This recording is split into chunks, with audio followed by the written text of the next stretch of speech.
على النماذج اللي زي مو صلاح، واكيد في كتير بس احنا مش شايفينهم، فعايزين ندور عليهم. والنهارده انا كان معايا في الحلقه بتاعتي لاعبين زي الفل، اساميهم جميله قوي وشكلهم جميل ما شاء الله، اخلاقهم جميله، روحهم جميله، بيحبوا بلدهم. يعني فاضل ايه تاني؟ يعني انا مش عارفه اقول لكم ايه تاني، بس طبعا يعني لازم نفضل نقول ما شاء الله ما شاء الله ما شاء الله عليهم. يعني ربنا يحميهم ويحرسهم. وطبعا نشوفهم بعد كده في اكبر الفرق اللي هم يستحقوها، لان هم فعلا يستحقوا ده وعن جدارة. معانا بدر الدين. السلام عليكم. بدر الدين. هي الكاميرا جت على شمس الدين لان هم توأم شمس. انا سايباها عايزاه ويقول لكم بقى شمس، ومامتهم طبعا مامة الشمس والبدر. ومعنا طبعا مهندس احمد باهي، يعني قعد لنا النهارده حلقه جميله. وطبعا انا هبدا بيك بقى انت يا احمد. انت شايف الحلقه وشايف النماذج المصريه دي عامله ازاي؟ والله طبعا طبعا برحب الاول بكل المتابعين لحضرتك والبيج، واتمنى الحلقه تكون عجبت النهارده كل الناس.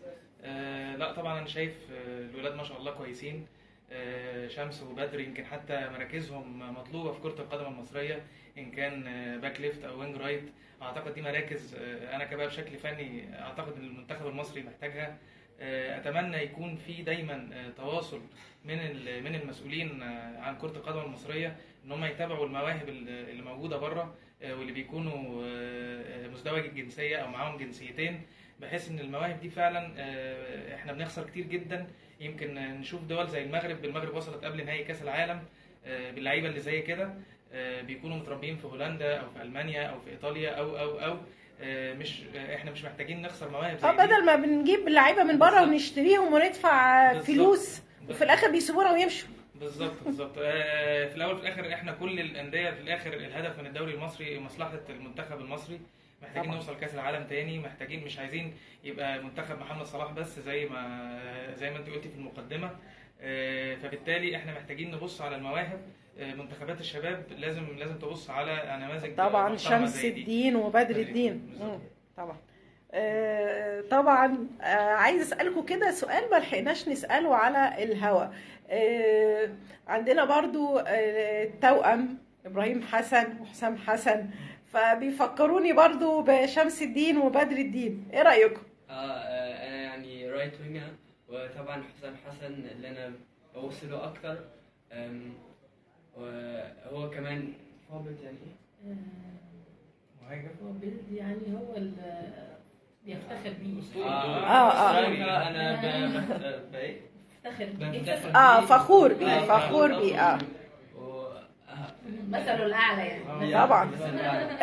حسام وابراهيم برضه عشان هما اخوات توأم، فبيفكروني ببدر الدين وبشمس الدين يعني. فعلا واحد مهاجم. ايه رايك يا بدر؟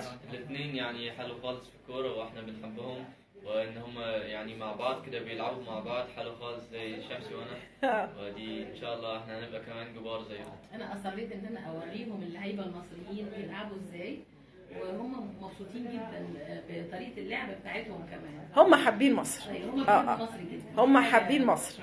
هم حابين مصر، وطبعا كمان يعني مصر بتحبكم وبلدكم طبعا. كل ما احنا بنديها حاجات جميلة هي بتدينا حاجات جميلة، وزي ما قلت لكم لان مصر ام الدنيا. طبعا هسيبكم بقى تختموا مع متابعينا على الصفحة، وعايزاكم تقولوا لهم كده حاجة هتبقى حصري لينا هينتظروها بعد كده معانا ان شاء الله. في ان شاء الله نادي كلكم بتحبوه عايزنا، وان شاء الله دي تبقى مفاجأة ليكم ان شاء الله ان شاء الله. وبارك لكم ان شاء الله شمس الدين وبدر الدين. تحب تقول ايه للناس كانوا بيتفرجوا علينا النهارده؟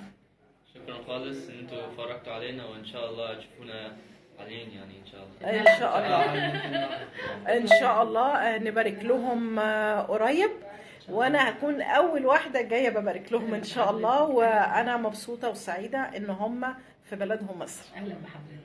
ميرسي. مع السلامه.